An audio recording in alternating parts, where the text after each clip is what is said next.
Hello everyone. In this video we will be learning about how to find limit for undetermined form.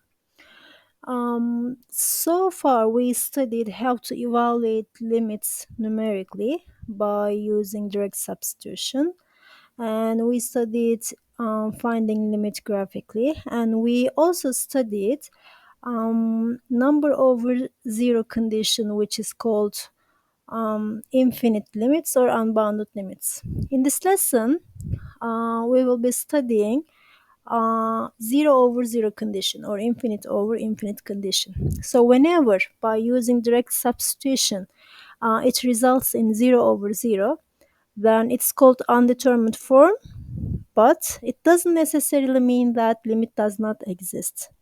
So when you see 0 over 0 condition, it means limit might or might not exist. So uh, we should do some more work to see what kind of limit we have, whether we have limit or not. Okay, all we have to do is doing more work. By doing more work, I mean rewriting the function and evaluating the limits for the new form of the function. Okay, so we have different techniques. I will explain three different techniques in this lesson. The first one is canceling a common factor.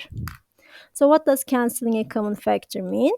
If we have a function that we can factorize or take the common factor out, we will do some simplification, find the function in simplest form, and we will do direct substitution. By plugging in the value that x is approaching, we will find the limit. Generally, 99% of the questions of 0 over 0 condition will give us a defined limit. Okay, there is just 1% of the questions that we don't have a limit. Limit does not exist. Generally, limit will exist in this condition.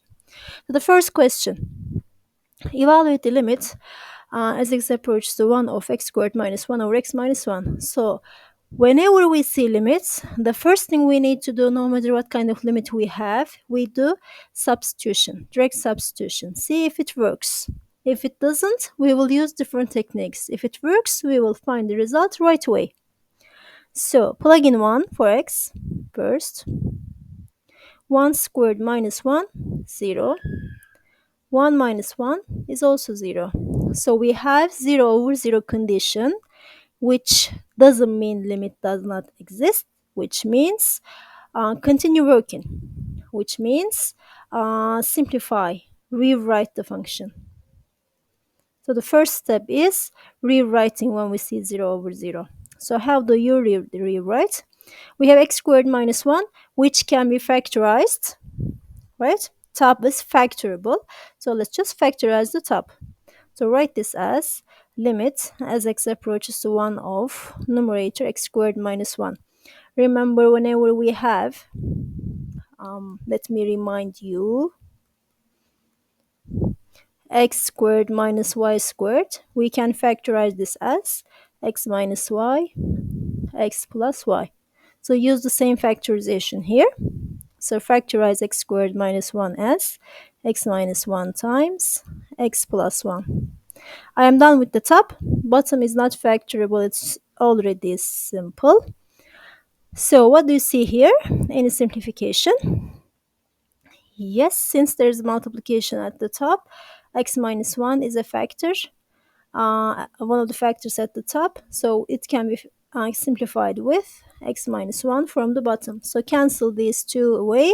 So we will have limit as x approaches the 1 of x plus 1 only.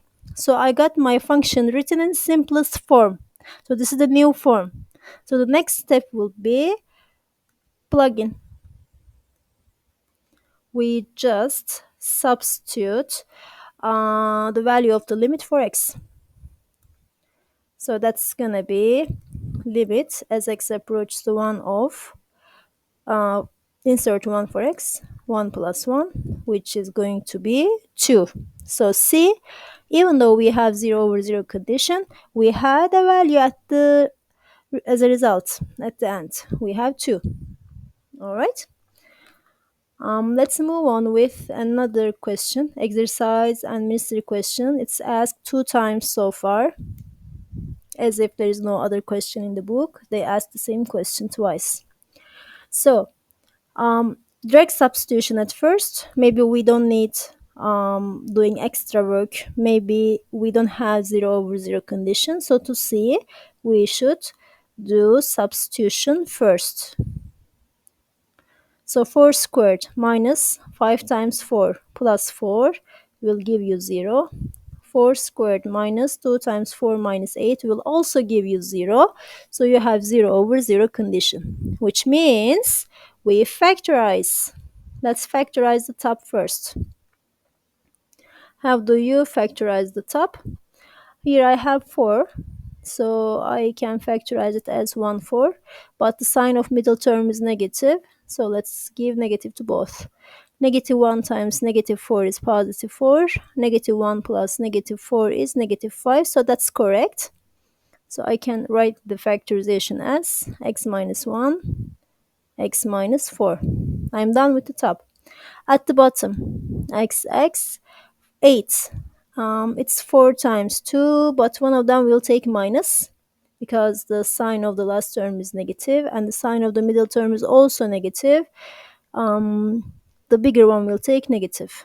Let's check. Negative 4 times 2, negative 8. True. Negative 4 plus 2 gives you the middle term, negative 2. That's correct. So write this factorization as x minus 4, x plus 2. Now, any simplification, cancellation, I can see x minus 4's will cancel each other. So I will left with x minus 1 at the top, x plus 2 at the bottom. So that's how I rewrote. This is the first step, rewriting. I am done rewriting. I got an equivalent form here. Now the next step would be substitution. Substitute the given x value for the new form. So that's going to be limit as x approaches to 4 of, insert 4 for x, 4 minus 1 divided by 4 plus 2. 4 minus 1 is 3, 4 plus 2 is 6, 3/6 when you simplify, half. Alright? So I think that's enough. These kind of questions are enough. Let's move on with an exercise question with delta. The idea is same, but when you see a different character, you may confuse. So I picked this question for you. So let's try. As always, we do direct substitution. So substitute 0 for delta x. So it becomes x cubed minus x cubed, which will give you 0, 0 at the bottom. So 0/0 condition. So rewrite the function. You will rewrite this as limit as delta x approaches to 0 of, okay, here I see factorization. You either use something cubed minus some other thing cubes factorization, or something plus something's cube factorization. It doesn't matter which one you use, and you'll find your answer, whatever you remember. Maybe you remember this, x cubed minus y cubed, expansion of this. Maybe you remember x plus y cubes expansion. Both works. You can use one of them. Let me use the second one. How do you expand this binomial?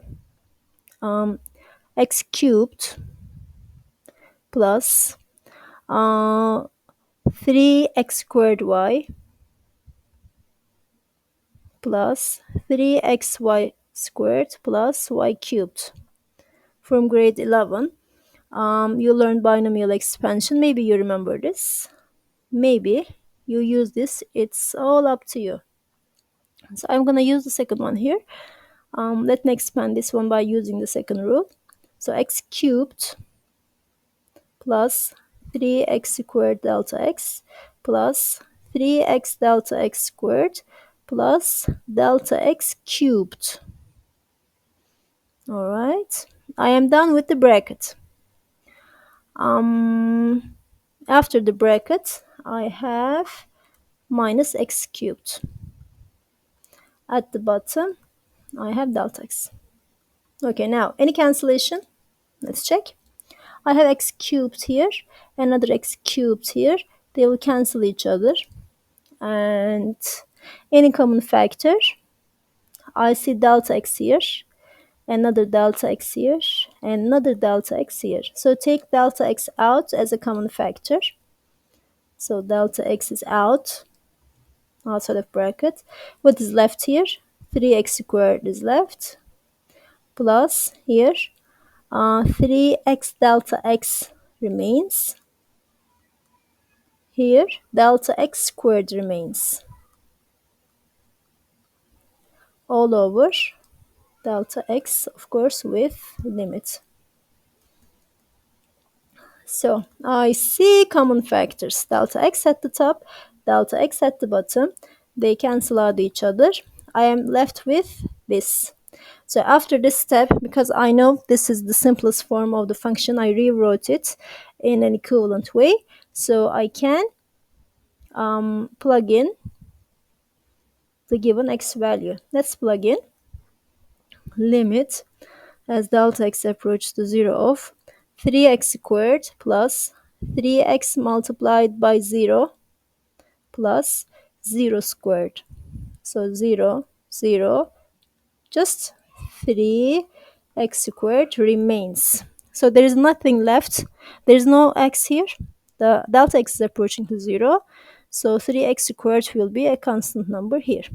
So this is our result. All right. One last question. A ministry question. Limit as x approaches to 3 of this stuff. Insert 3 first to see what kind of limit we have. 3 cubed 27 times 2 54 minus 54 0 over 3 minus 3 0. I have 0 over 0 case, so rewrite the function in an equivalent way. So how do you rewrite it? So this requires previous knowledge, especially what you learned in grade 10 will work here in simplification, factorization. So I see a common factor here, 2 here, 2 here. So take 2 out, x cubed minus 27 divided by 3 minus x cubed minus 27. So now there is another factorization here. Remember how to factor x cubed minus y cubed out. How do you factor this? It is x minus y times x squared plus xy plus y squared. All right, that's the way of factoring this, because when you consider 27 as 3 cubed, it is x cubed minus 3 cubed. This expansion will work here at the top. So by using that expansion rule, factorize the top. So 2 open bracket x minus 3,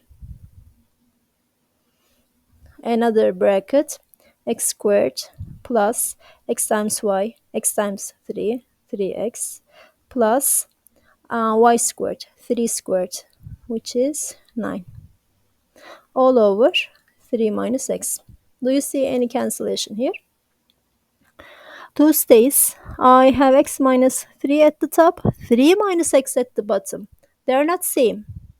What are they? They are opposites. When they cancel each other, the result is negative. Because when you consider x minus 3 as negative 3 minus x, you consider taking negative outside of the bracket as a common factor, you can write this as negative 3 minus x. So 3 minus x's will go, negative will stay at the top or at the bottom, it doesn't matter. So they will cancel each other with negative remains.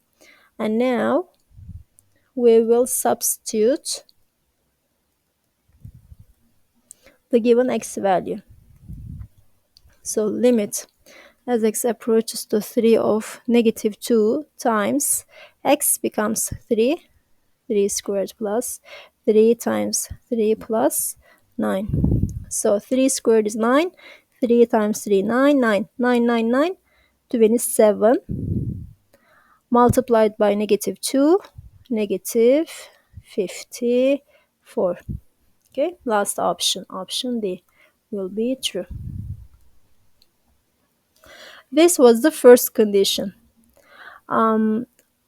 Let's move on with the other condition, with the other technique. Here are the related questions about this technique. Simplifying fractions technique.